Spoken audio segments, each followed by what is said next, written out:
બરાબર છે। હવે આની પાછળ અમે અમારી સંસ્થા હવે કામમાં લાગી જશે।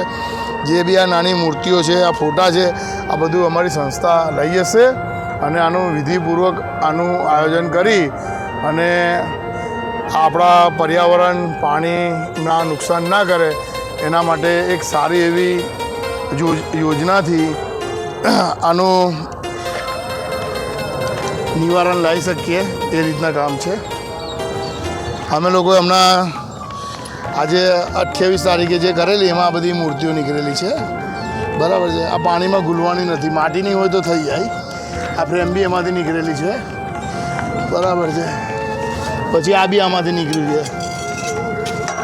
આવી ઘણી એવી વસ્તુ જે પબ્લિક દ્વારા અંદર નાખવામાં આવી છે, બરાબર। આ ભાઈ બી અમારી સાથે આવેલા છે, બરાબર છે।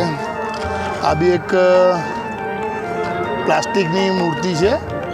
હવે આ વસ્તુ આપણે પાણીમાં નાખીએ તો પ્લાસ્ટિકને આ બધી વસ્તુ ઓગળવાની નથી, બરાબર છે। આ બોટલો બી નીકળી છે। આ નારિયેળની હાલત તમે જોઈ શકો છો, આ કેવું સડી ગયું છે। પાણીની અંદર જઈને આ બધું વસ્તુ નુકસાન કરશે, બરાબર છે। હવે અમે ફરીથી કાલે આવીશું સવારે 6 વાગ્યાથી 7 વાગ્યા લગીનો અમારો કાર્યક્રમ છે અને અમે ડેલી કરીશું જ્યાં સુધી આ તળાવ એકદમ ક્લીન અને હંમેશા માટે ચોખ્ખું રહે એ લગીન અમે એ રિઝલ્ટ પહોંચી ના જઈએ ત્યાં સુધી સતત આ એક જ તળાવ પર કામ કરીશું। અને હું એ પહેલાં બી કીધેલું કે આ તળાવ અમારા માટે એક મોડલ છે।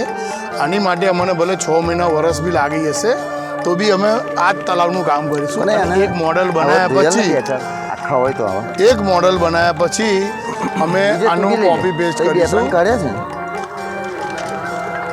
આનું કોપી પેસ્ટ કરીશું, બરાબર। અને આ તળાવનું હવે અમે લોકો કામ પૂરું કરીશું ગમે તે રીતના। હવે અમારું કામ પતી ગયું છે, અમે જઈએ છીએ, પણ કાલે ફરીથી આવીશું। હવે આ જે અંદરથી નીકળ્યા છે પક્ષીઓને પાણી પીવા માટે છે, હવે અંદર છે। હવે અમારે ત્યાં બી બહુ પક્ષી આવે છે તો મેન નીતેશભાઈ આ વસ્તુ અમે સાફ સફાઈ કરીને અમે લઈ જઈશું ત્યાં પક્ષી માટે આમાં પાણી મૂકીશું અને બરાબર સાફ કરજે ને અને જેટલું થાય એટલું કરીને પછી બાકીનું તો આપણે ઘરે જોઈ લઈશું। અને આપણે આ બધી જો વધારે પડતું હશે અમારી પાસે તો અમે કોકને આપી બી દઈશું, ધાબા પર મૂકશે અને જેનાથી ચકલીઓ કે પક્ષીઓ આટલી ગરમીમાં એમને પાણીની વ્યવસ્થા થઈ શકે છે।